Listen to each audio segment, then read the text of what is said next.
మనం ప్రతిరోజు అంటే నిత్యం వార్తల్లో చూస్తూనే ఉన్నాం. అక్కడ 10 మంది చనిపోయారు. ఇక్కడ 6 మంది చనిపోయారు. ఇక్కడ 7 మంది చనిపోయారని భక్తులు చనిపోయారు. లేకపోతే రోడ్డు ప్రమాదాల్లో చనిపోయారనే వార్తను ప్రతిరోజు చూస్తూనే ఉన్నాం. అలాగే ఈరోజు కూడా మరొక ఘోరమైన ఘటన జరిగింది.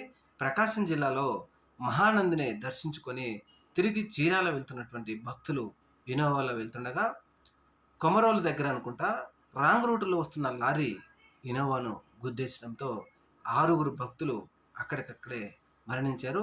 ఇద్దరు మాత్రం ప్రాణాలతో కొట్టుమిట్టాడుతూ ఉన్నారు. ఏది ఏమైనా ఇటువంటి ఘటనలు మాత్రం ప్రతిరోజు ఈరోజు ఆ రోజు అనేది లేదు. ప్రతిరోజు మనం ఎక్కడో ఒక చోట చనిపోయారు, మరణించారనే వార్తలు మాత్రం వినడం మాత్రం అత్యంత బాధాకరం.